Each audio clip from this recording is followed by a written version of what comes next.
copacetic. All right. Volume off.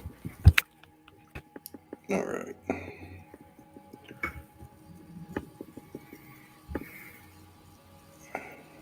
All right. Boom. Yeah, there we go. We're coming on. All right. A lot of books back there. Looks like you're a reader. I am a reader. I quite enjoy them, and I find it's a great way to connect to some of the old knowledge Yeah. and get a Have you been diversity. have you been an avid reader your whole life? Oh no, I can't say as I have. Um, I think as a kid I did some reading, but I probably picked it up again probably about 15 years ago. Yeah. Yeah. What do A you few like to books in read? between. I used to do maybe one a year or something. Now I probably do, I don't know, three or four a month. There you go. Yeah. One a week. That's good. What do you like to read? I like um, a lot of stuff in the metaphysical realm, Hmm. uh, philosophy, psychology, a lot on native spirituality. Kabbalah is a big study point for me. Hmm. Um, yeah, those are, and I like some of the. I don't read a lot of fiction, but I like some of the great fiction pieces that are a little bit more Tolkien, Lord of the Rings, or C.S. Lewis with some of his stuff with Narnia or the Golden Compass series, things like that. Yeah. Yeah, there's something about those that carry a metaphysical message or a metaphysical theme to them, right? Mm-hmm. I love to follow the fairy tale myself, so it's like everything we've been told isn't real is, and everything we've been told is isn't. Right. That's So probably a good way to put it. yeah, Yeah. truth is stranger than fiction is another way to put it. So we got Allan Vonkeman in the house. He's from Vancouver Island. We just met each other in typical Soulogy fashion. We're just going to get to know each other. We're just going to have a bunch of people watching us while we do it. So I haven't asked this question in a while. I don't know why, but when did you wake up? Did you have a wake up experience, or have you always been this strange? Well, I've been no, I haven't been always this strange, or maybe I have, but I just haven't given voice or opening to it. Um, I like to think of my wake up as more of a daily practice that each day I try to wake up a little bit more than the day before and be a little bit more compassionate. But my real journey probably began about 2008. Before that, I was brought up, I think, like a lot of people in U.S. and Canada, in a very orthodox kind of Christian environment. Um, it was really about the only teachings that the family held on to once they got to Canada. Can you hear me well enough? Yeah, yeah. I was just adjusting my Okay. earbuds. Where was your family from? Uh, Alberta. Okay, So, in a lot of ways, the energy there is a lot like Texas. that's where I'm from. Yeah, and there seems to be these lines that run kind of in a north-south direction, like the British Columbia, where I am now, seems to be a lot more like California. I'd never heard anybody reference that. I mean, what are the similarities in your mind? Well, I see, like Alberta was a very kind of cowboy country. Um, and that's, of course, like anything else, there's positive and there's negative with that. They were an entrepreneurial spirit, very much kind of oil boom, and we Mm, are self-made and but very tied into the material, mm. very driven. Sounds like a little bit of a maverick territory of the country. Yeah, there's a lot of connection actually between Calgary and Houston, Mm, both kind of big oil towns. There's a lot of head offices that move back and forth, and people move back and forth between the two. Um, yeah, so I've just kind of always kind of sensed that line. When I moved out to the West Coast, I noticed that the energy was quite different. I've lived in a couple of places in Alberta. the last 12 years or so, we're in the mountains, Banff, Canmore. For those that know the Rocky Mountains at all, beautiful spot, but still a very yang kind of energy, very kind of masculine, very kind of driven. And then we moved out to the West Coast. We really felt the water calling, and that's more of that sense of water and softness. Mm. So, and it's considerably more yin energy out on the coast. So did that kind of awakening in 2008 coincide with you moving to Vancouver Island? No, we didn't move here till about 2011. Probably, I would imagine, like quite a few men. My waking up was tied a lot to my wife or women in my life. At that point, she had gone through the death of two parents in a very short period of time.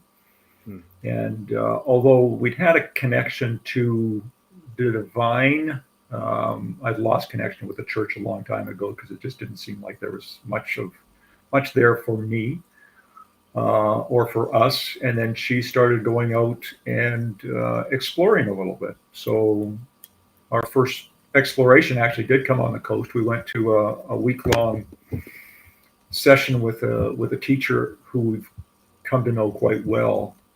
But it was interesting how closed up I felt when I was there. It was like I had all the walls up because it wasn't my normal indoctrination. So things were changing, and when I was given a green tarot practice, I really had no idea what to do with that. And but it was good. It was good in that one, a lesson that I learned from that teacher very early was there's no moving forward in a spiritual path without making peace with the path that you've come on. Mm. And I found that to be very true for myself. And when I asked him about that with the kind of the spiritual, the Christian roots, and he suggested I actually look at Kabbalah, which is, I'm not sure how familiar you are with it, but it's more the Jewish mysticism. It's kind of the foundation of the Abrahamic traditions. And it was just so enlightening to go in there and all of a sudden see things in a huge scope compared to what I'd been given or what I'd been taught or led to believe was the way. Yeah. So that was the start, and it was interesting because even there, I don't know if I moved a whole lot during that period of time, but what was interesting was I really noticed it was like he had been throwing seeds into my soul, into my heart, and I really started noticing those start to sprout over the next year or two. It's throwing in cosmic bombs disguised as seeds. Yeah, that'd probably be a good way to put it. So you said your wife, after Yep. going through those two really traumas to the human aspect, she started exploring things. In addition to what led y'all to the West Coast, to that what you were talking about, what kind of things was she introducing to you? Well, I think it was more an exploration than it was an introduction to anything specific. I think at that point we were both kind of looking for some sense of truth. What was interesting, and it started with the death of her father, and in coming out to work with him in those last stages, she was told on the way down there, like, she's very intuitive. But she'd put that aside. She'd been very much in the business world, and she'd put that, really kind of tried to keep that down all the time, but was told in no uncertain terms that you're here to help your father transition. Wow. And I think that was her opening in terms of saying, oh, okay. And it's like, well, I have no idea what to do. It's kind of like, you'll know. So, and then she came up to me with that after it was all said and done, and we started moving forward. She says, well, I'm going on a journey, and your choice is to come along or be left behind. So that was the beginning. That was kind of the start of it really taking some root, I guess. Now, was it a gradual, kind of a deliberate, steady kind of a incline of ascension, or did you get hit with some major epiphanies and revelations? For me, I would say it was probably more gradual. Um, I can't say that there was. I mean, there was major synchronicities along the way, but in terms of being blown open or something, not as much. Um, as I did this, like for me, two paths called. And it's interesting because my wife and I have gone on this journey, but we've kind of gone on different paths, even though we're on the same path, right?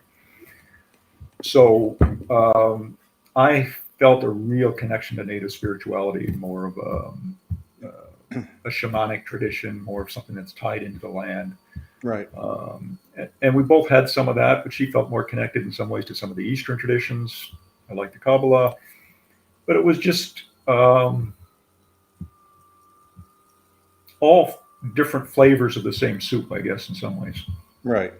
Right. You ordered off the same menu. You just ordered a different Yeah, version of yeah. yeah. Yeah. And now, have you dived deep into the Native American indigenous traditions and histories?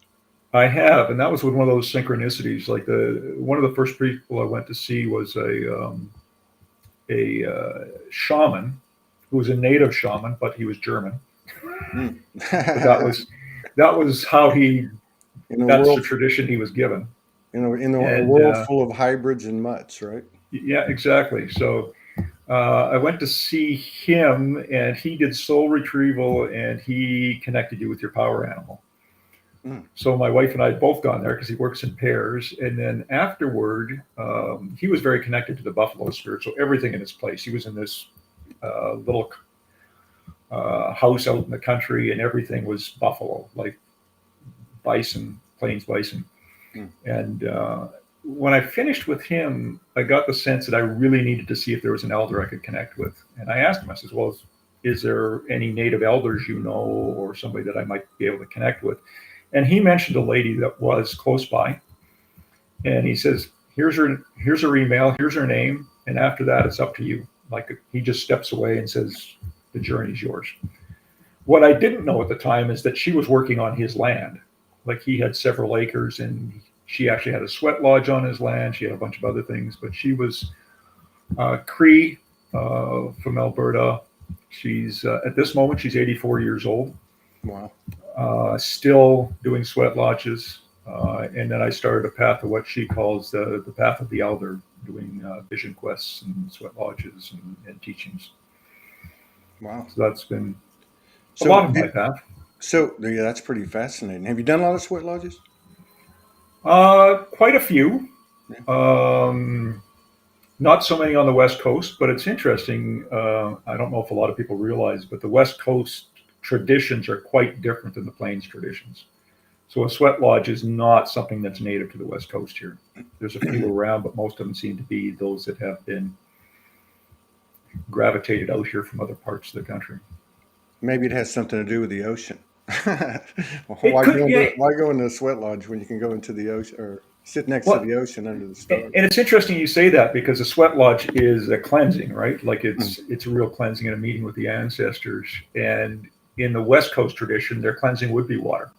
They would have different bodies of water that they would use for different types of cleansing. They would have a stream in one place. They'd have a river or a lake in a different place they'd use. They'd go into the ocean for something else. And that was more their tradition. They're more connected to like the Hawaiians and the Maori of New Zealand, more sea people, I think, in terms of what grounds them and what connects them to the mother.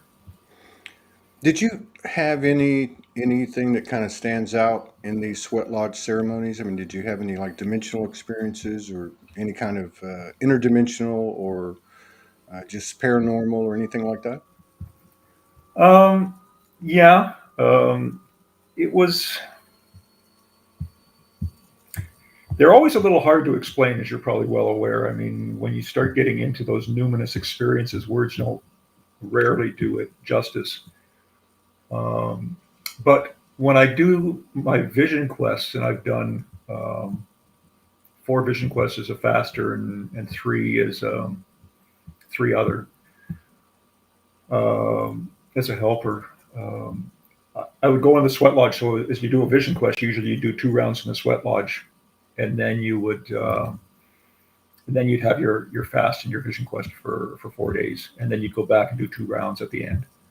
Um, and if you were fortunate in the vision quest, sometimes you get a night in the sweat lodge that you could actually stay there versus staying on the land somewhere else. And in several of those vision quests, I would have, and it was interesting because I just mentioned the fact that the West Coast and the plains are different, but I would actually have West Coast masks show up and ancestors show up in the sweat lodge. I'd have literally the whole top of the sweat lodge would disappear and you'd be connected to the stars. There you go. Yeah. And And did they carry I mean, I know it's hard to put into words, but I mean, did they carry any, was it like collective information or personal information? for the most part, it was personal information. Sometimes I got it at the time. Sometimes you sat with it for a while, and some of it I'm still sitting with. But it was most often something that was relevant to what was going on in my journey at the time. Yeah. Yeah. Something I And needed to let go of, something I needed to heal, something. so you took you ordered off the Native American Indigenous Sweat Lodge part of the menu, and your wife other.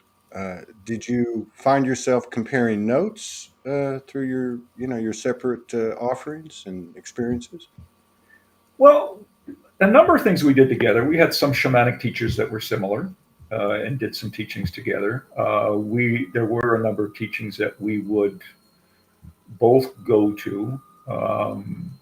Interesting enough, we would do house clearings and we'd do clearings for people and we'd work those together.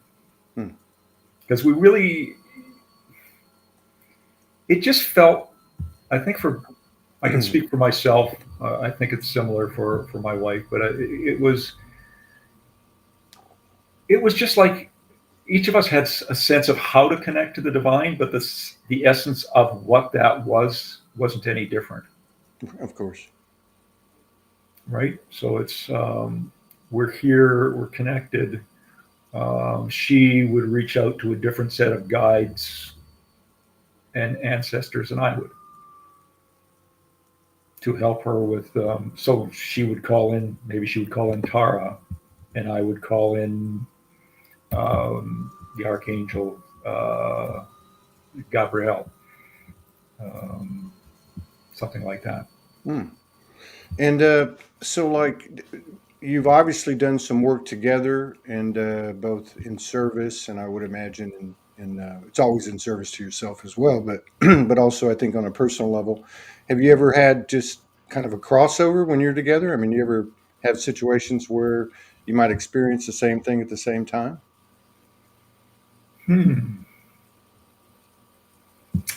Well, I'm going to tell you that she's way more intuitive than I am. So she'll see things differently and even in a different form than I do. So the short answer, probably no, but I can also tell you, because of my previous career, a lot of my letting go has been to try and let go of the linear thinking. Yeah. And that, and it's still my journey. To be more in that liminal space, to be more even in the psychic space of connection.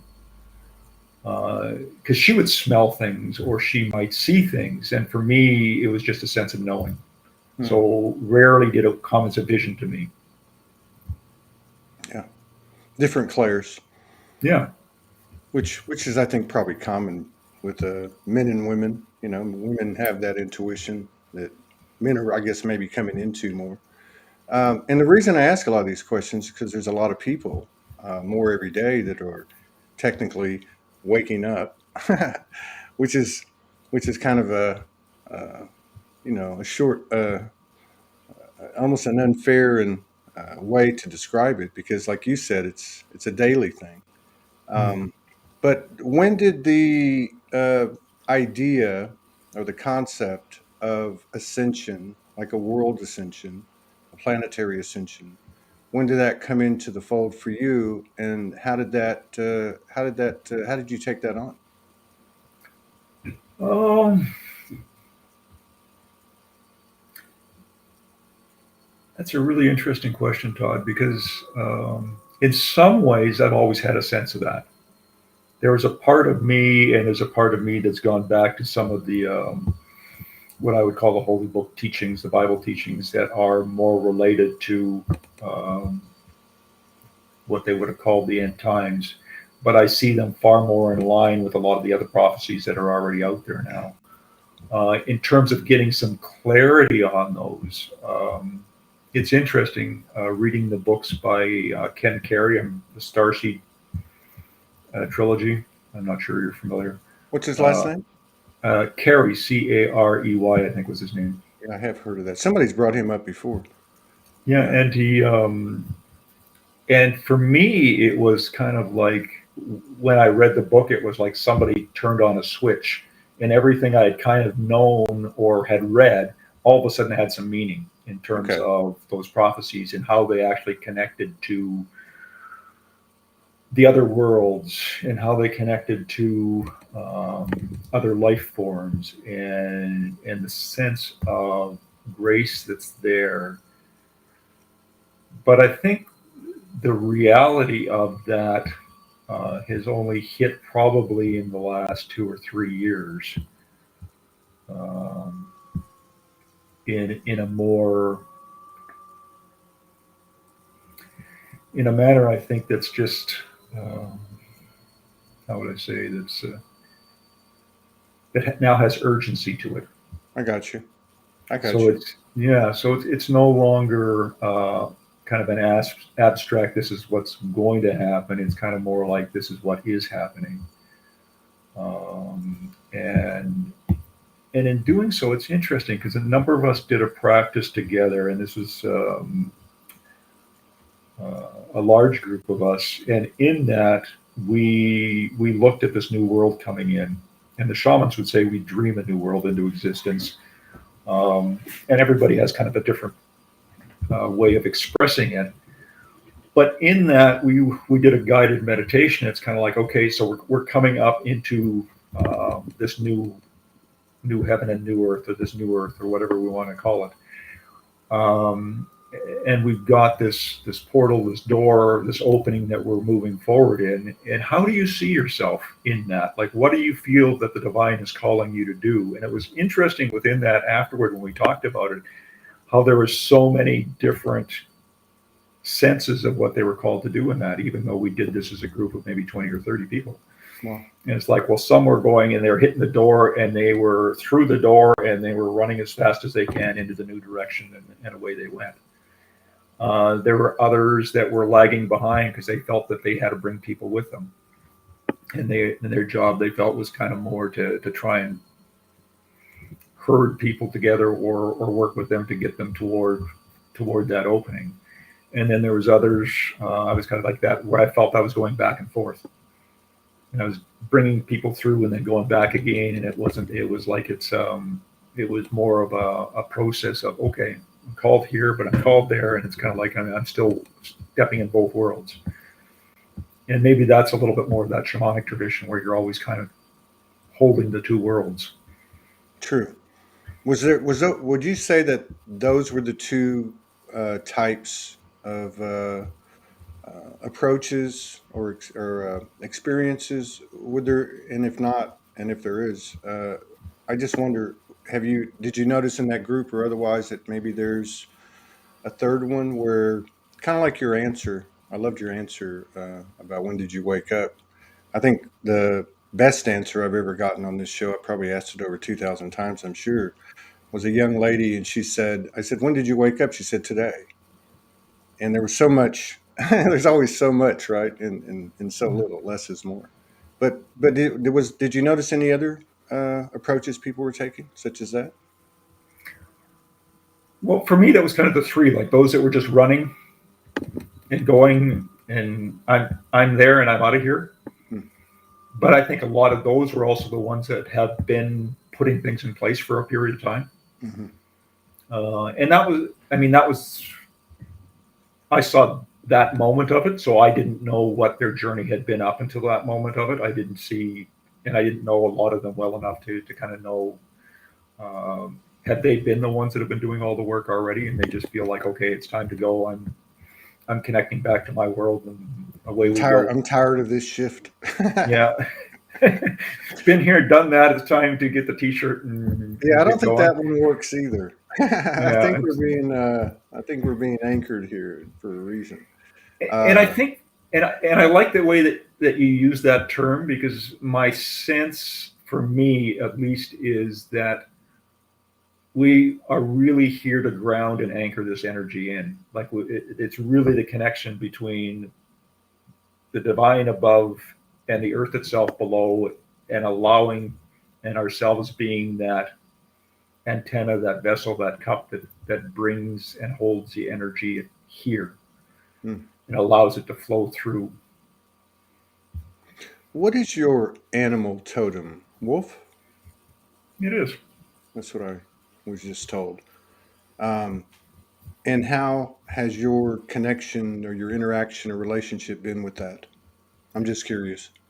Well, it's interesting because always loved wolves, always liked, always had some connection with dogs. Um, it's funny because I feel like I have many animal connections, but that's my primary one. But one of the stories I really liked about wolves was there was an artist out here who did documentaries, and he was also a scientist, and he was doing a study on coastal wolves, and he went up to the Great Bear Rainforest to check on wolves because he wanted to see if wolves had never interacted with people, were they afraid of humans. So he shot this whole film and stuff. But he said what was interesting is they would find these wolves off all these little islands off the mainland, and these islands were as far as 10 kilometers out, and they'd find wolves. But they learned after a very short time, if they went to the island and there was no raven, there was no wolves, because the wolves and the ravens always lived together in community. Wow. And the ravens would almost be like the eyes for the wolf, and they would notify them if there was a weak animal or if there's something else for a food source, and they'd tell the wolves, and the wolves would kind of follow, go there, hunt, kill it, and then the ravens would actually eat with the alpha male and female. And kind of the reason I bring it up is that in looking for the native elder, and I knew her sacred name, and I always thought that she was associated to that animal, and then I found out later on that she is, in fact, her totem is raven. Mm. So it's been interesting for me looking at my journey. A number of the people that have come into my world to be my teachers have been ravens. Wow. Wow. Very cool. Yeah. Now, do you have like a daily practice? I'm just curious, since you're so into to the Native American energy. Do you have a daily practice where you incorporate that, or do you touch base with it once a week, or and what type of things might you do? I really try to connect and ground daily. Like for me, that's a big practice, is to make sure that I'm kind of grounded both top and bottom. I like the story that there's some native traditions, and they say within every tree is a human, and within every human is a tree. And I really kind of work on my practice is to see that tree within me, and to actually see its roots go right down to the center of the earth, and then its top go right up into the heavens, Yeah. and then And stand in that kind of place and try and hold that space. The other thing I do daily is I actually get out into nature. I've got a dog which is keeps me honest on it, and so every morning we get out, and I'm fortunate I live in a spot that's very close to a lot of very nice streams, forests, and along the edge of the ocean. So we get out there every day and just connect, right? Just connect to all that is here. yeah, kind of takes the thinking out of it too, doesn't it? It does, and for me, that's a that's a big practice. Yeah. Yeah, because if you look at life, it's just a longer version in linear time of a moment in time. Yeah. Yeah, it's interesting because something struck me the other day after I'd booked this, and I was looking at something Morgan had written, and she had written about, I think it was a Ugandan Sangoma that had come Hmm. to visit her at one point in time, and then he had talked to her when she was having something with her son and maybe giving him up to birth dad for a little bit, and he made a comment to the effect of, a man that can't love the mother of his child cannot love the child. Yeah. And for me, there was such a truth that rang in there, but it rang right down to the earth itself and the mother. And if we Yeah. can't love the children of the mother, and we're all children of the mother. I mean, Exactly. every one of us, our body is the clay of Mother Earth, and our blood is the water, our breath is the wind. And it's like, if we can't love the children of the mother, how do we love the mother? And if you And don't so love the many of them, mother, and if you don't love and respect the mother, vice yeah, versa. yeah, Now I want to go back to Ken Carey.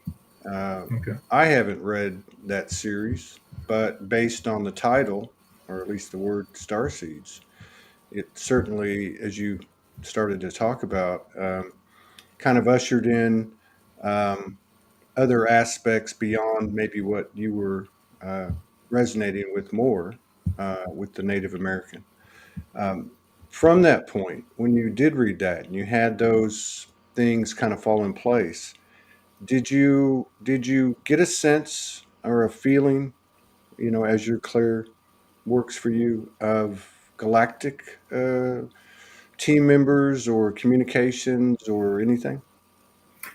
Um, Not a lot at that point.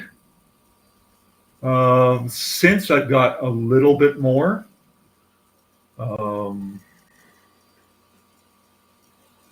it's interesting now for me. And um,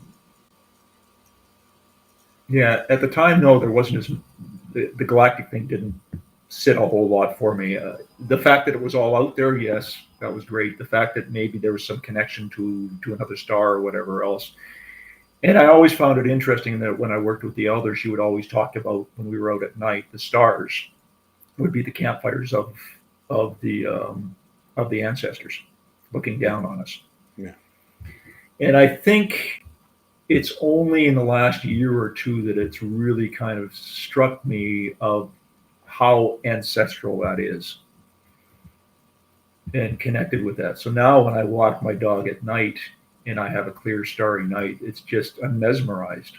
Or I get up in the middle of the night to let my dog out, I'm mesmerized by just looking up and connecting to the stars. yeah. I Like for like that. me, Oh, go ahead. There's a bit of a lag. uh, Go. okay, sorry, I was just going to say, for me, Orion has always been a big Yeah, connection point here in the last number of years. yeah. That's a big one for me. Orion. I guess Orion. I don't know how to pronounce it. Yeah, I'm not sure either. I always have to sit with it when people say, our aspects coming from the future, and I'm not saying that that's not part of this, but when I look at the galactic history, to me, that's our past. Yeah, So these are no different than maybe some of our past aspects, just even in this incarnation, or certainly other earthly incarnations. And obviously, none of this is linear, and we're getting a feel for that more and more every day. I was just curious because there's also, a tremendous amount of what we might call galactic presence in the oral histories of many, if not all, the indigenous and aboriginal tribes around the world. Uh, and it sounds like you work quite a bit with maybe I want to say like the indigenous community or facilitators in particularly the Cree. uh, in the Cree here, I've done a lot of work. As I got here, I'm trying to connect a little bit more to those that are on the coast. A couple of years ago, just before the whole COVID thing hit, we were in South Africa, and then we traveled there with three Sangoma in the Zulu tradition. So had some there too. There's a beautiful book that, and it's funny because I remember a conversation now you were having with somebody, and I can't remember who the somebody was on one of the Soulologies I'd caught. And I was thinking about it at that point, and I was thinking, I'm not signed in, so I didn't put any notes in, but I was thinking I should probably tell Todd about this book. And it was called Bowl of Light by Hank Wesselman. Bowl of And, light. and he talks about, he was an anthropologist, shaman, Western white guy, but really started connecting in Africa first. And then this story was about him connecting with the last of the kahuna in Hawaii. Oh, wow. And doing that from a period of time. And this guy was kind of the last lineage of the kahuna on both sides of his family. But as the book went on and as they got to be very close, he started telling him stories of his memory of the star seeds. And Makua, who was the name of the Hawaiian elder, he says, first of all, whenever Hank would ask him a question, the first thing he would do is he'd just sit there in silence and he'd tip his head to one side, tip his head to the other side, and he was always listening to his ancestors. He didn't do anything, didn't answer anything without hearing what the ancestors had to say. But then he says, the stories he says, I can recall. He says, I can recall coming here from the stars in a canoe. I can tell you where I was sitting in the canoe, and I can tell you who was sitting beside me in the canoe. That's fascinating. We lived in Kauai for a little while, and there was a little town there. We lived about a half mile up the hill, up the mountain, uh, called Kapa'a. And Mm-hmm. I remember we were walking around one day in the little, the little strip. I think it was one light, but there was a like a poster or something on the wall, and it talked about um, how the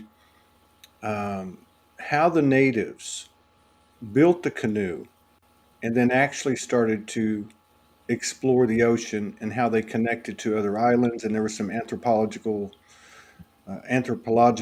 evidence or facts that they were citing. But the interesting thing, now that you bring this up, is that they talked about uh, not only did they leave in canoes and that they were guided by the stars, but that they actually were replicating uh, the journey, I guess, of their ancestors who came in a canoe. And I thought, wow, that's pretty wild. Is that metaphoric or is that real? Or are they all one and the same thing?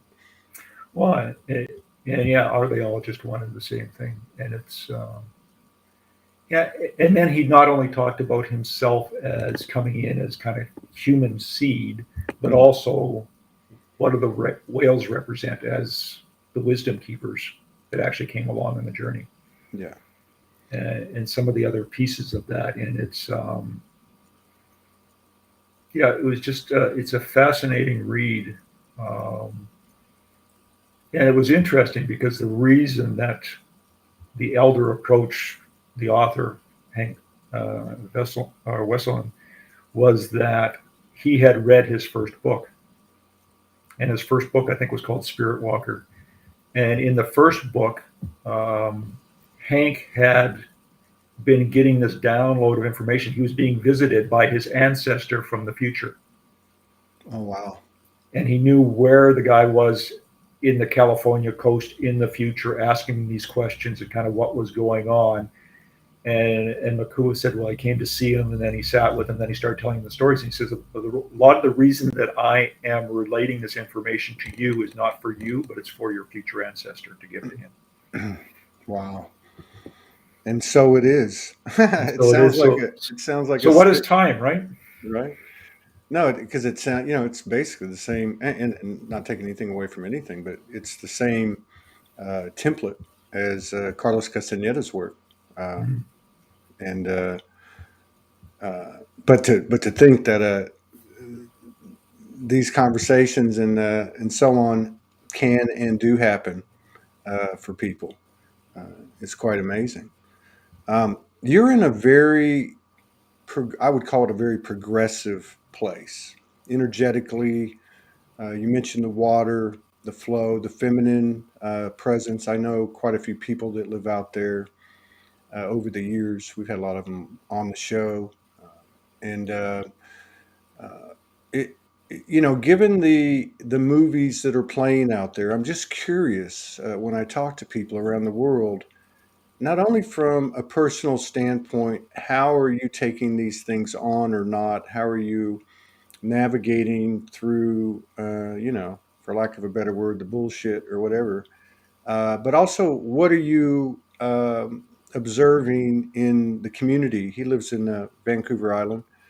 Um, Somebody just asked. But yeah, what's it like for you on a personal level, and what are you observing in the community or the area of Vancouver Island in terms of what's been presented or suggested? Um, as progressive as we are in some ways, and there's a very open part of the population to spiritual conversations, lots of folks that are living off the land, lots of people that are connected, lots of people that have amazing psychic abilities. But I'm still seeing that strong dichotomy Hmm. that Michael likes to talk about of kind of one side or another. And for me, like, well, I'm going to back up here and I'm going to tell you a little bit of a story. So I've been working with a teacher out of the US who got a download in 2017. In 2017, she was in a very special Buddhist temple outside of Wuhan, China. And at that point, she got a download of information. And she's a Sangoma, she's a very high level psychic, but it was from the star people. And this isn't something she usually had dealt with or even had any kind of connection with. But she got this information of 4 downloads, 4 waves of what she would call blue light that were to come into the world over the next 10 years. Um, and she had no knowledge of this. She just got this information. Then she started talking to the people that were with her, and her Chinese interpreters all stopped, got together in a little huddle, and started talking amongst each other. She's like, what's going on? Um, and then they came back to her and says, well, what you just told us that you were told has been in our prophecies for centuries. And who were these Chinese contemporaries that she was talking to? I mean, were they of a certain sect I or don't know. okay? Other Well, than the they temple were was just Buddhist, so I they don't were know if they had a okay. connection there or not. Okay, that's right. I forgot you said it was a Buddhist sect. So okay, go ahead. And I don't know. But so she came back, but she was given dates or years that these things would happen.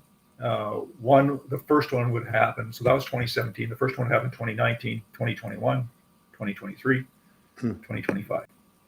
And what was the association, do you think, with these blue light infusions with Wuhan and or COVID? So as time went on, she was given a date. So in early, I think 2019, she was given a date. The date was the 19th of November, Okay. 2019, and the first blue light was going to come down in Wuhan. And all these blue light events are related to pyramid locations. Okay. So that Wuhan is a pyramid location. So when we look back at history, we realize that the first COVID thing came up almost the date of the first COVID report was the 19th of November in Wuhan, China. Okay. So for me, there's a very divine influence in COVID. my personal opinion. So we were actually in South Africa on the 19th of November, and we did a ceremony for the blue light, for this. I would call it a wave of grace. Like, that's the energy that's coming in. It's a grace for humanity to move forward in its spiritual evolution. And we did a ceremony, but it was interesting to see the ceremony, and I'm not going to go through it, but it ends up it started very calm and very serene, and that's the way it was supposed to have gone. And then all of a sudden it got into this whole thing of chaos.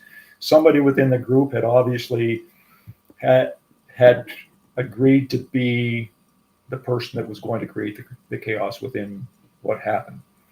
But it really reflected what happened with the energy that came in. It kind of came in as a trickle, and all of a sudden it just blew everything to pieces in terms of life as we knew it. So as I followed COVID, I've always had a sense that the outer thing was all about fear, the outer shell, and the inner shell, as I connected with it, seemed to be more about love and compassion and harmony. Yeah. Well, I mean, yeah. So when we got here, there's lots of people, for the most part, people here have got the shots, they've done their thing, but there's very hard camps saying, don't want anything to do with it, whatever else. And for me, it's like, well, are you making a conscious decision? I don't care what you decide. Are you making a conscious decision? Yeah. Or are you making a decision out of fear? Or whether you're on one camp or the other doesn't really make any difference. Yeah. To thine own self be true. Yeah. And it was, and I just had a sense, like when I checked in personally, it's like, okay, yeah, I feel like I should take it because of what I'd like to do and whatever else. It's kind of like, and it fits, and I didn't have anything that went contrary to that. But I also know that within my practices as a shamanic practitioner, that I could work with that before it was actually injected into my arm. Exactly. Yeah. And Yeah. We've had. Oh, I'm sorry. Yeah, we're still having a little bit of a lag. Yeah, we've had, and in fact, we have a very close friend, a big part of Soulogy lives in Vancouver, and she has a husband, a couple of kids, a business. I mean, it was something that she went the same path you did, and we've had several people come on. Yeah, I don't think the idea is certainly not. Obviously, if we haven't figured out that there's no right or wrong by this point, we've got a little bit more work to do internally, but. yeah. But yeah, I like what you described when you said, let's back up a little bit. Not only the specific event of those folks that you gathered with on the 19th November 2019, but also in just the way that little example actually follows the same template or overlay or whatever you want to call it or whatever that everything does and has. I mean, it's just a presentation, a suggestion, but beneath it there is that truth, and I really like the way you describe that. It must have been an exciting experience. I feel for the person that got charged or played that role, because I'm sure that was pretty heavy for them. But I'm sure but I think it charged all of us. I mean, it brought out. In all of us, it brought out some of our neurosis. Yeah. So, I mean, for all of us, there was something to do. And I think that's when you ask me about my daily practice is every day trying to look at what my triggers are, of course, and try and work through that in some way that brings me closer to being in the oneness and compassionate. But it's it's interesting, and I think because we just had another one in November of 2021. November 2021. That was the second one. That was the second one. So, and that one was based in Mexico. So they came down in they come down in specific locations. Okay. Yeah, again related to pyramids. Seem to be related somehow to kind of Orion. The pyramids seem to have an Orion or Orion relation. That's yes. So this one, I don't know. What is it? We did some ceremony, but we did it online this time. We weren't anywhere in particular. But it seems like Omicron started about the same time. But what's interesting with Omicron is come around and it's kind of said, oh, everybody's going to get it anyway, so you're going to figure out that it's not really as bad as you think it is, and maybe there'll be some things that start to change again, and we'll find that out over the next little while. For me, I really feel it's our Exodus story. It's our kind of the hero's journey. So if I look back kind of biblically at the story of Exodus and the Israel leaving Egypt, it was kind of like the leaving the slavery, and I think that was our call to, are we going to walk away from the world the way it is? Yeah. That is enslaving us to its values, to its programming, to its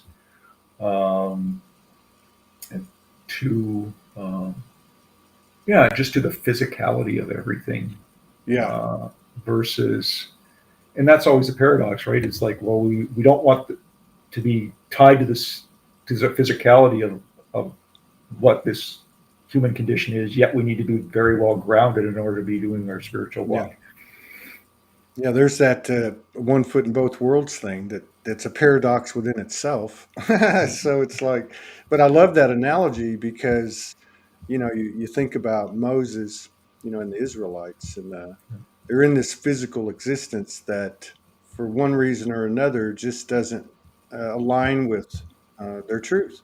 Yeah. And then they come to this sea, Yeah, which is the second stage of the hero's journey, right? Right. So it's like you stand before the ocean saying, we've got to cross this ocean. But the physical mechanics or science or whatever says it can't be done, yet through the power of faith and belief and trust and love and so many things, the sea parts, and here we go. So this is cool. Yeah.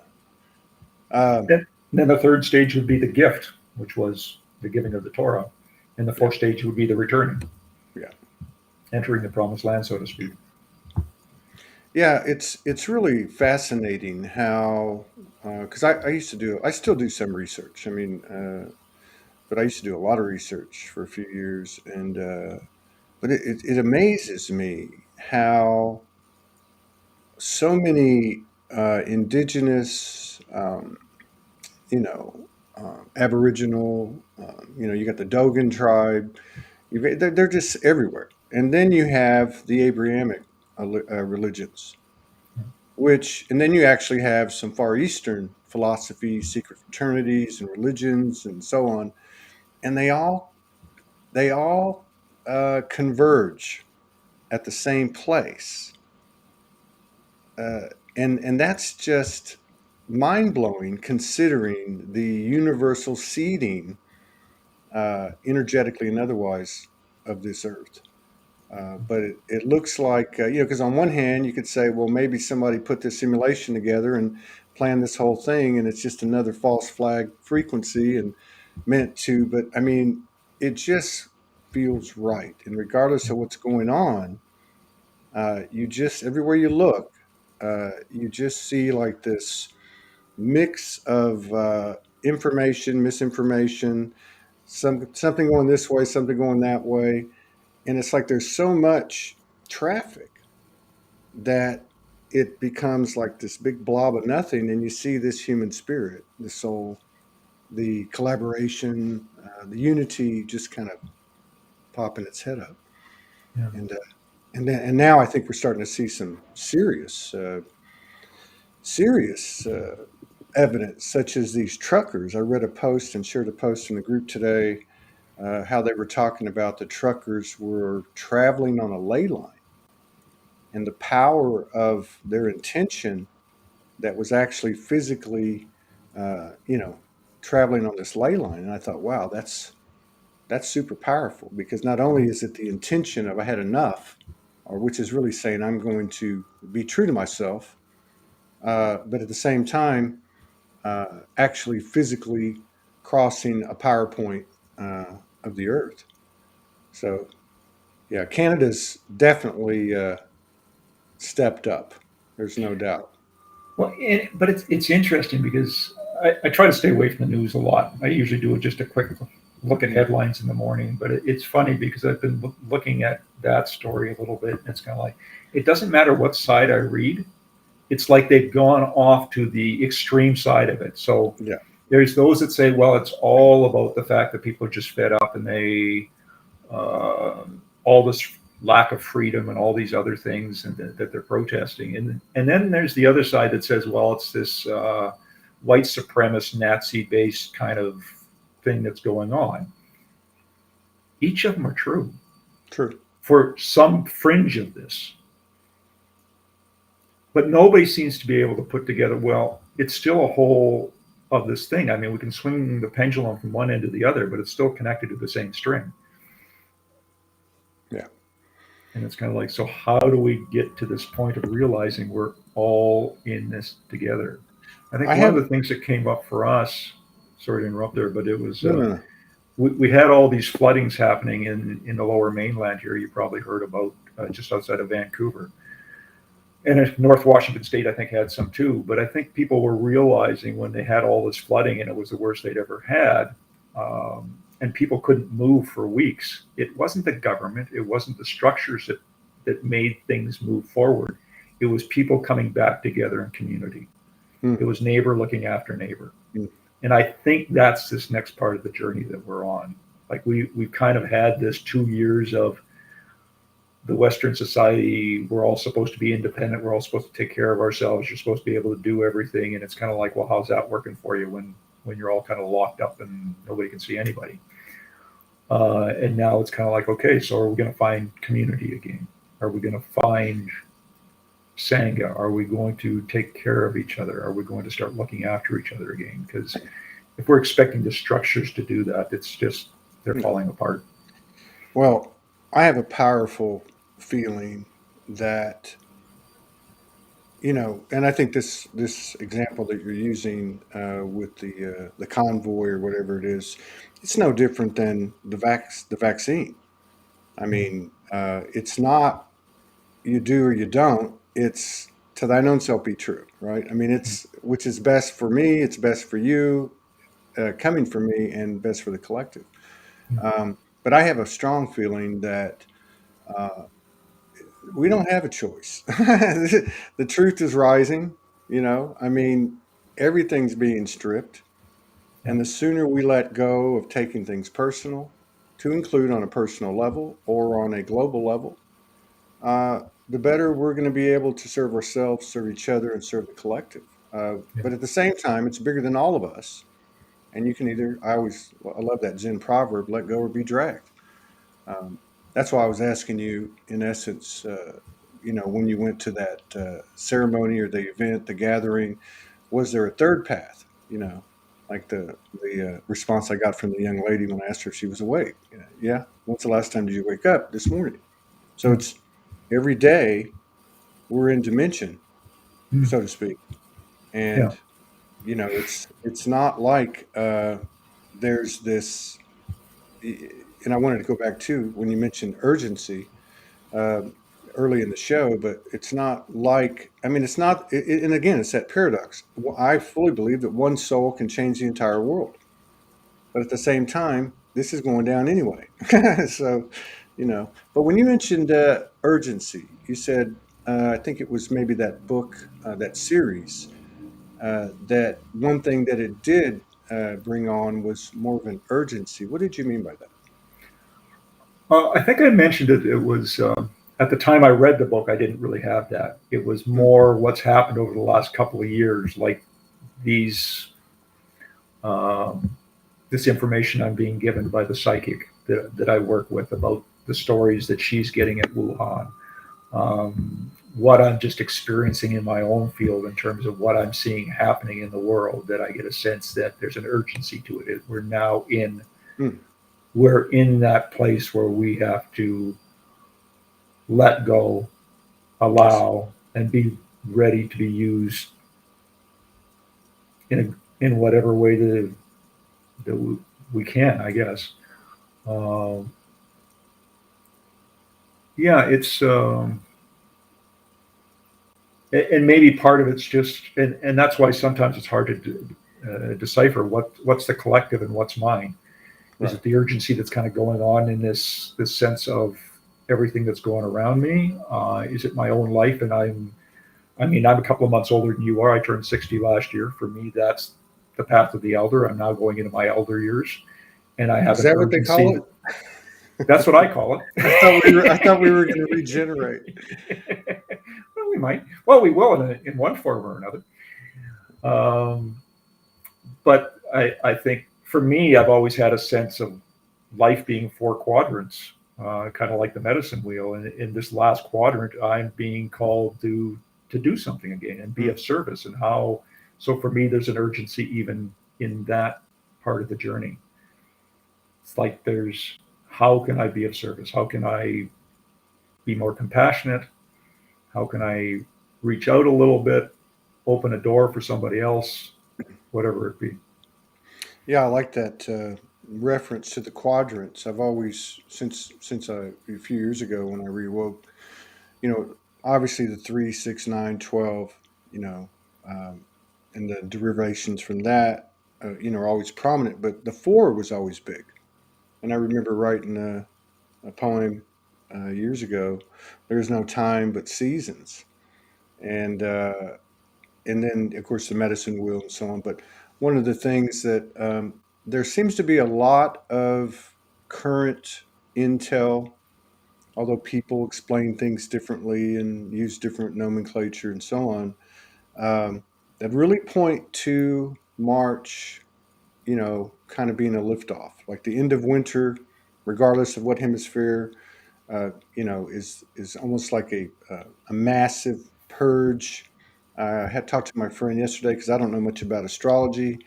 Something like 9 planets coming out of retrograde, and all this stuff pointing to the spring. You know, and that feels pretty good. I feel like this year's going to be pretty powerful, expansive year. And my personal opinion is that things are going to happen that none of us can comprehend in a very good way. What are your thoughts? I'm with you in that I think I see it a little bit like for me today is a big turning point. Today is the new moon in Okay. Aquarius. So we've now kind of entered the age of Aquarius over the last couple of years. So this new moon is setting intention now for our step into Aquarius. Some of those planets are starting to go direct. I think, like you, I dabble a little bit in astrology, but it's certainly not a strong point. But it's also the beginning of the Chinese New Year today. And the Chinese New Year has now gone from metal, which is a very mental energy, uh, and a kind of a taskmaster energy. And it was the year of the ox, which was a very kind of domesticated, work hard kind of animal, to the water tiger. So we're now stepping into that new energy of kind of water as the element, tiger as the energy, which really means, I think that has a lot of symbology, like you're talking about. All kinds of things could happen this year. Mm. And I think there'll be a lot of good things. No, again, that word good and bad. I think there'll be a lot of things that will help us along, but they may come with a lot of challenges. So Yeah. I think that as humanity, it seems like we best learn when we're in the throes of chaos and actually have to deal with something, and that's what brings us together. So I get a sense of that. It's like there's an energy right now of the sun and moon together with Saturn, and I think it's squaring Uranus, and Uranus is the rebel. But it's like the sun and the moon are still on the side of Saturn, which is the structure. But Mm. that shifts in March, and I think maybe that'll be the next shift. So it's kind of like, well, there's still a lot of energy with structure here that will shift, I think, in March to the Yeah. next level, because then we've got the same square going on, except for now the sun and the moon are sitting with Uranus opposing Saturn. Well, Um, there's always that paradoxical parallel of yeah, like chaos and peace, if you don't want to put it that way. And I have a feeling that's never going to change. I think maybe what changes is our perspective um, and choices. It's that old saying. Who was it? Einstein said, "What is it? You do the same thing over and over again, expecting a different result. That's the definition of insanity. But I think that's what's happening is, you see it in everyday life. I mean, you made a couple of great points. I mean, even like with COVID, I mean, it was such a immediate, um, and you can get lost on, oh, you got to wear a mask and this and that. But no, I mean, kids taken out of this institutional, educational system, being at home, playing in the backyard, spending time with their family, people staying at home, no more 9 to 5. I mean, this is a huge gift. And it doesn't really take a lot to look beneath the surface of the chaos to see the opportunity. And I think we're seeing clear evidence of it. I'm very optimistic, but I always have been. But it looks nice. It looks nice to me. Well, and I think you're right. I think we always will have chaos because I think chaos. There's an old saying that says there's no peace without chaos. So if you're not willing to step into the chaos, you really can't find peace because or else you're just kind of appeasing everybody and hoping it goes away, and it never does. True. And I don't know any artist that doesn't kind of work in that space of chaos, of not knowing, no idea where it's coming from, and out of that space comes, and quite often whatever's going on in their life, right? Like the more chaotic it is, it seems like the more fodder there is for actually their craft. Exactly. I love the way you put that. I like to write. I hadn't been writing for a while, and I started writing a few weeks ago, more and more every day. And one of the reasons I think that I kind of had a dry spell, uh, other than the energy that's just coming down daily, the normal things, but is that there. I don't want to say there was too much peace, but you see a lot of really incredible genius expressions created by artists in dark times. Now, there's a part of me that knows I don't need to be in a dark time, but I think what I'm trying to say is that in this, like what you said, when you can put something together, and though there's a message or which is really emotional and feeling and inspiration, there's also this element of the unknown. I think it's what Buddha, Muji, they say, whatever they're going to say, and then the last thing they say is, or maybe it was Osho or whoever, now don't listen to anything I say. Go figure it out for yourself, kind of thing. So there's always that Yeah. unknown part. My friend Ty Hudnall out of Sedona, he's into the Toltec uh, African for a long, long time, and we were talking about. I don't know. We were talking about. I think it was talking about the. I was talking about the mother energy, and he was saying, well, like there's 98% empty space in an atom, and that's the mother, and it's empty, but it's not. You know what I mean? Like you can never really just grab onto it. It's just, but it works with you too Yeah. as well. Yeah, Well, it was Joseph Campbell, I think, that said that the cave you fear to enter that's right. contains the treasure you're looking for. Yeah, that's right. Right. So That's it's right. always kind of going into that darkness, and yeah. No, I've been reading some of your poetry and some of your prose, and that's actually how, in some ways, we connected a little bit because I connected to Michael Mahina that way, and then I think Mm, Michael went and talked to Morgan and said, "Well, maybe you should talk about having this guy." But that's who Michael you and were I kind talking of, about with Michael. Okay. yeah. Yeah. And I knew that, just like I knew the wolf thing. See, that's another thing that in fact, I've been working on a couple of pieces. Usually when I put something out, I just write it and it's done. Yeah, Now I write it, erase it, and start over, but the concept stays with you.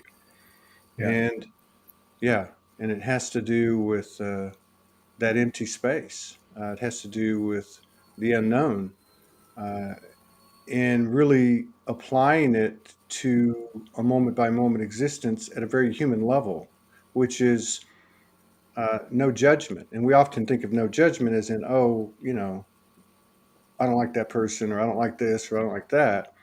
But even going into any situation without any preconceived notions, and I think there's a lot of magic to that, because if we don't set up walls, which we've all spent time, you know, disassembling, uh, there's more to pull from.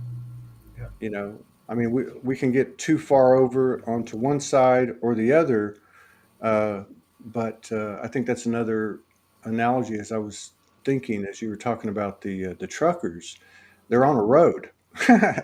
Stay on the road.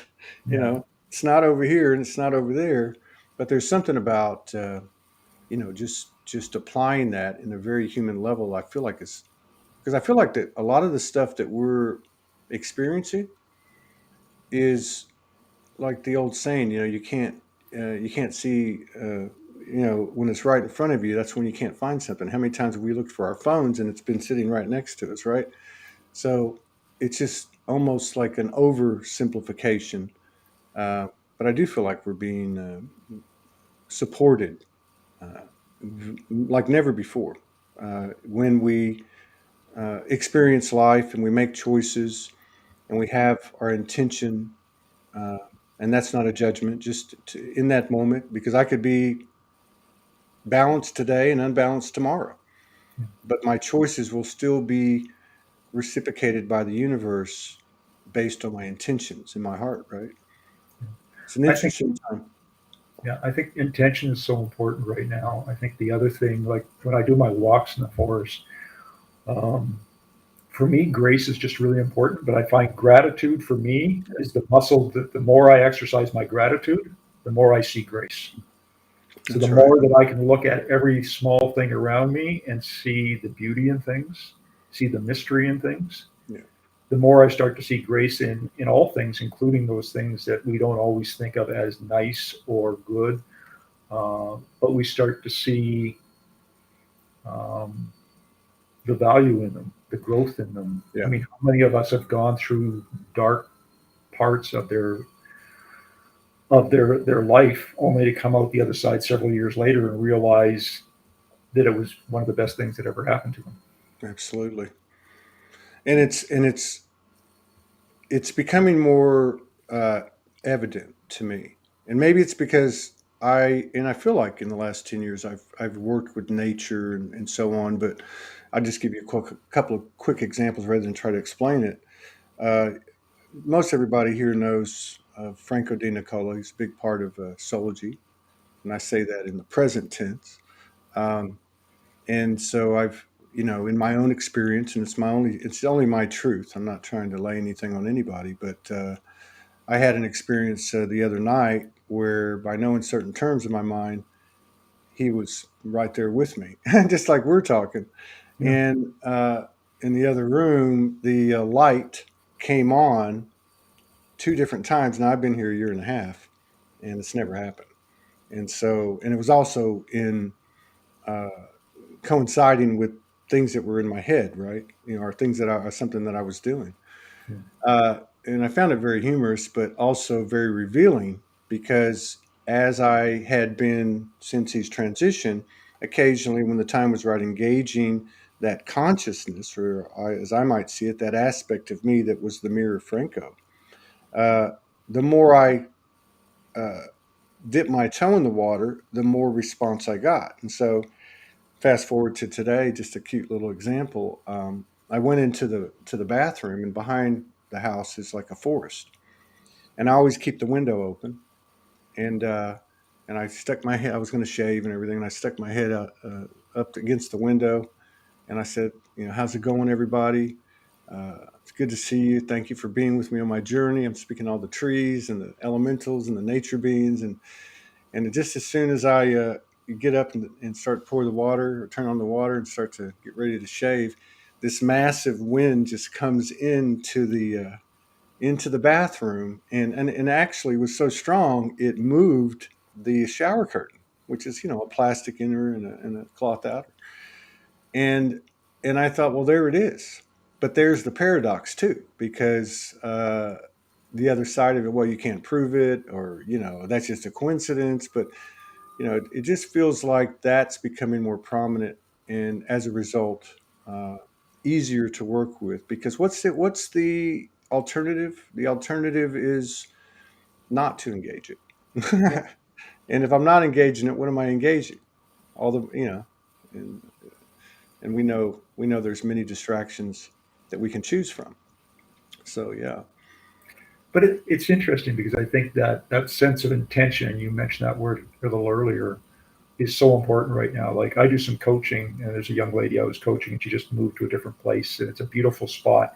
But she got there, and she was actually surprised that it's in the middle of nature, and it's in the middle of this beautiful area in the mountains. But most of the people she was working with didn't like nature. They didn't even want to be in nature, but they were there because it paid good money. And she'd been there for a few days. It was kind of a new job, and she went out for a walk in the woods, which she loved. And she basically just cried out and said, "You know what? If I don't find some like-minded souls in the next little while, I'm going to be out of here." Well, she didn't go another 10 minutes, sat down at a bench, and some guy came up to her and started talking her language. And it was kind of like, ah. Hmm. But it's that quick sometimes now, It right? is. Yeah, It's it like, is. People talked about instant manifestation for years, and it seemed like a pipe dream. It seemed like another new age cliche, but and then also you think about instant manifestation is like I wanted a new Corvette downstairs, but it's actually, in my opinion, has come into play in a big way in the last couple of years, where you think of something and something like that occurs, and I think like the example with that girl is a really good example. But it's there, and it's available, and I totally relate to that story because it happens to me more and more every day. I mean, if I look back at my journey that really kind of started about 2008, the number of people that I have met as teachers and others that are on this journey that have been mirrors or guides or wisdom keepers that I have met is incredible. Yeah, And if I'd looked at it on a surface level, it just doesn't seem possible that I could have met that many people with that diverse a background from all over the world. yeah, But I have. yeah, It's not my doing. But it comes back to that old statement, well, when the student's ready, the teacher will arrive, yeah, right? And it's kind of like we just don't understand how powerful that is, if especially if we're working in our highest intention or our highest good. yeah. But unfortunately, it can also work if people get stuck in that fear place, right? It just kind of Well, keeps that yeah. going. Well, yeah, that's getting pretty loud now, though, from what I'm observing and occasionally experiencing. But I can't. I really don't have too many complaints at all. But yeah, you see where it's getting louder and louder. Even if you look at the global scale, even if you look at false flag frequencies of the last few years, how they had this big effect, and then less and less and less, to where pretty much they pretty much don't work anymore. Um, but yeah, and then I have this method I have used for the last 10 or 11 years that has evolved like everything. It used to be, I had a big wake up experience, and I was homeless, and so I would have what I call a come to Jesus meeting, and it was a very emotional thing, uh, and things would always immediately reciprocate. I would always get something. And I started watching it, and I started going, wow, there's something about, using the emotion as an alchemic, fodder for the process. But I knew I still didn't have it, and I'm not saying I do now, but just to conclude it, what I do now is I basically set the foundation of the moment, and I'll say, which I do daily, uh, beginning each morning, is I set a place of gratitude, and I start verbalizing everything I'm grateful for, and I start to also declare my willingness to serve, uh, and it's the same type of essence as when you're a little kid and you're praying, and you're not conditioned and so on.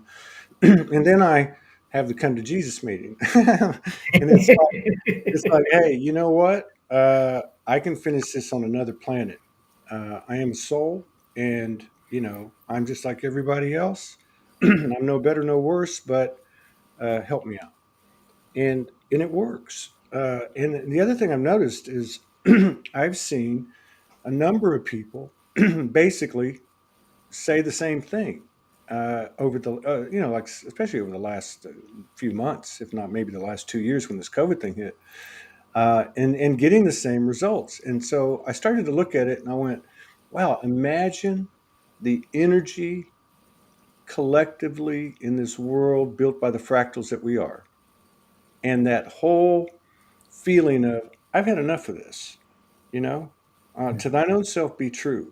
Let's align with, truth. Let's align with, fairness and equality, whatever. But imagine the impact of that, even beyond these types of communities. I mean, I think that's a powerful thing to figure in, because if say pre-COVID you brought that type of thing up, there would be some bad connotations tied to it, like, oh, you're selfish, or oh, you're this or that. But I think this is part of what's moving the energy, is people one way or the other getting to the point saying, I want to see a better life, I want to see a better world, and a better today and a better tomorrow. And yeah, I just think it's, and it has to start with me, right? And so it's kind of like, I just think compassion at this point is so powerful, but we have to start again with ourselves. I mean, I look around and I see a fractured society. I see that we've got all these camps of this and camps of that, but we have it within our own heads. We've got our own voices. We've got those pieces that have been split by trauma or whatever else, and we talk about this part of us being good and this part of us being bad. And the more that we can make that inroad in doing our own work and start being compassionate to all the parts that are us, the more that I can be compassionate to all the parts that are out there. So, I mean, and for me, I don't see that as any different than walking down the street and seeing somebody I don't know. And it's amazing what a smile does, or a willingness to have conversation. Um, just an acknowledgement Mm-hmm. of their humanity, Mm-hmm. that they're there, um, and getting to that uh, place of kind of collecting up our own stuff. And I think I'm with one of my teachers that I believe that all of us need to be doing our own work. That's the work we have. I mean, we've got this amazing grace that's helping us out right now. We've got this intention that's available to us, but we have to be aware of what our triggers are. Like you, I mean, I don't, there's not lots during this time that's impacted me a lot, but I can tell you that I feel the collective fear when something goes up, Sure. because it's resonating against some piece of me that's still holding fear. And that's the I point. work on the collective, but I realize that there's some part of me that it's resonating against that I really have to take advantage of. Yeah. Yeah. And the truth is, and we all get pulled into it, um, or have been. I want to be careful how I say things, because there's power in that. Um, but really, if we're going to fall into these external um, topics or issues, be it COVID and its numerous spider leg sub programs, or it be in our personal relationships, of house, family, friends, work. I mean, these are distractions. We're basically pointing the finger at something or someone else, and you're right. We don't really care for what we're pointing the finger at, but what we're avoiding, and we're not going to be um, supported to do that. Is what we're avoiding is what's within ourselves. Yeah. So I think the compassion thing is absolutely essential, first and foremost, for ourselves. I know over the last I want to say since October, when things seem to really ratchet up for everybody by a lot of people's, own commentary, that forgiveness in the moment, compassion in the moment for myself, and has become almost like breathing. And it's been a really good tool for me to just let things go. You just, I forgive myself if I act out. I forgive myself for having opinion. Uh, I unfriended two people, which I never do. Anyone that knows me, I don't block people. I unfriended two people, three people, and uh, and I thought, well, I can't take it back. You know, this was something that has nothing to do with them. It's all about me. But I'm finding that uh, these little integral things that occur moment by moment, it's almost like a maintenance, almost like a fine tuning Mhm. the machine. And I'm amazed at how instant it's becoming. Not that I've got this thing figured out, and I'm not by any means. I don't consider myself a teacher or anything, just someone that brings people together and has conversations. But yeah, there's a real uh, simple thing to managing the self, uh, and everything stems from there. And it's just becoming more and more, um, it's evident. And I know I can't be the only one.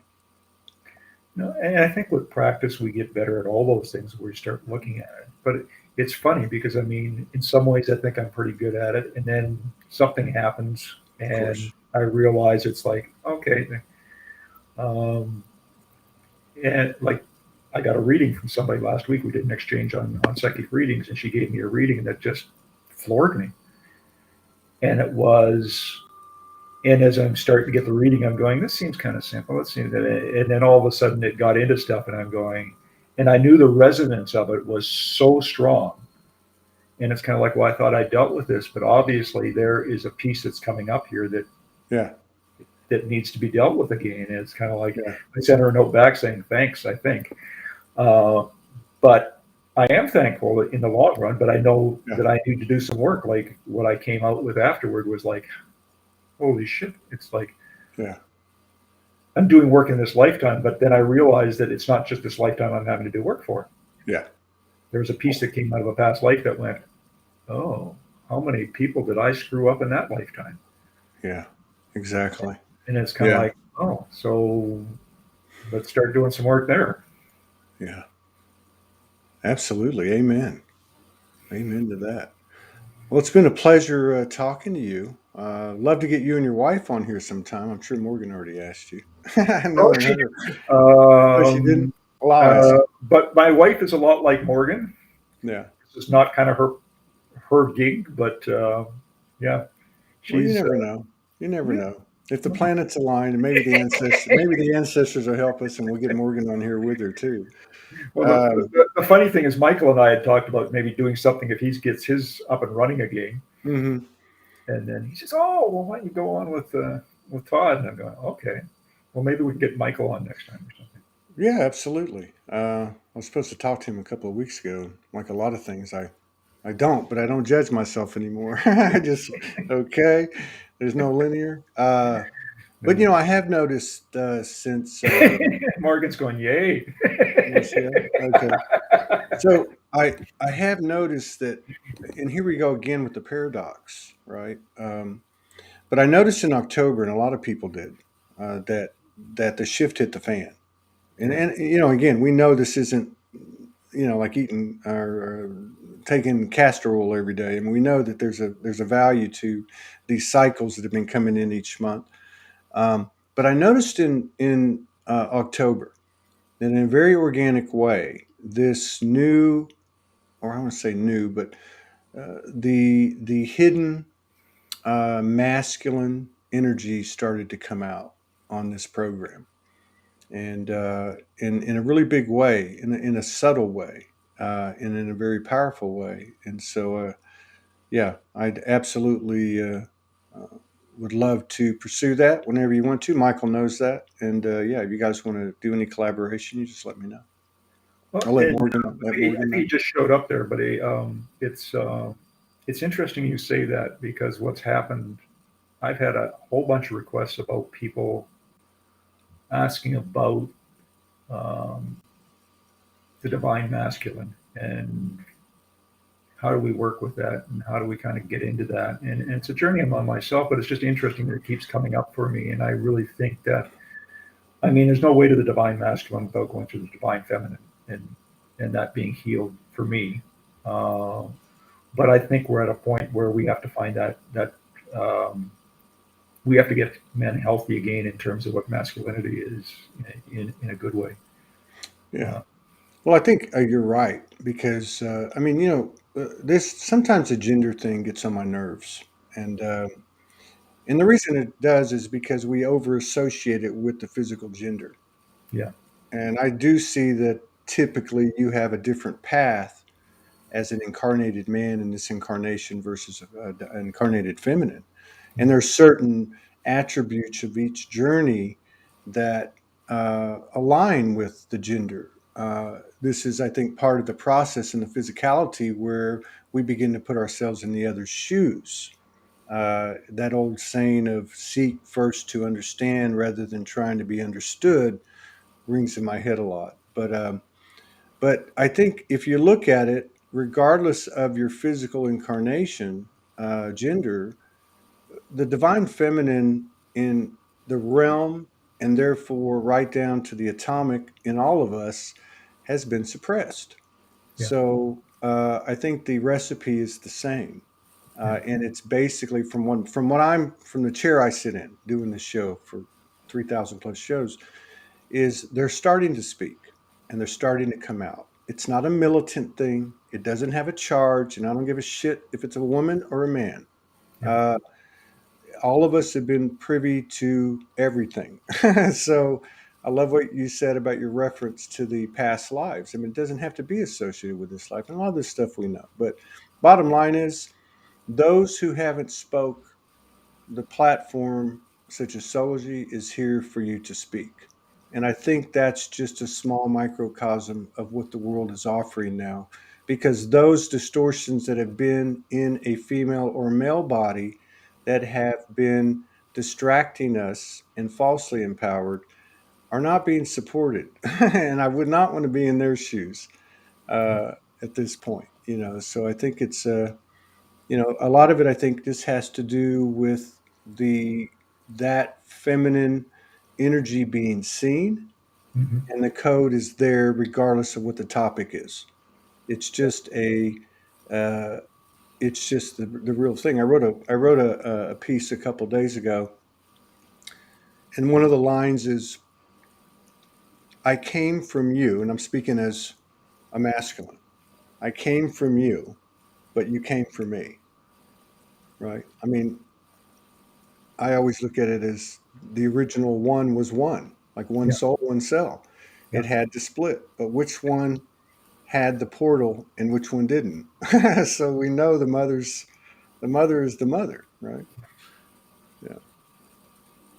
No, I agree. Well, I really wish you the best. I would love to collaborate with you in the future. I've enjoyed this very much. I'm glad that we're both from the year of the ox. I didn't know that. And I also had something else I learned from you too. That was, what did you say? That was a metal year, Metal off, yeah. because I'm big into etymology and metal, mental. you know, right? So that I made that connection. But yeah, it's been a pleasure meeting you, and I wish you the very best always. I look forward to seeing you again, and yeah, just keep on trucking. And thank you for the work you're doing on yourself and for humanity, because they're both one and the same thing. Well, thank you. Thank you for having me here, for having the platform. I'd like to just leave you with a little mantra or prayer that came to me via Sangoma in South Africa, which is uh, help us to release that which we need to release, to Yeah, heal that which we need to heal, to transform that which we need to transform, and to manifest that which we need to manifest. right on. I say right on to that. Peace out, brother. I'll see you Thank later. you. And we might be back later tonight with a little something.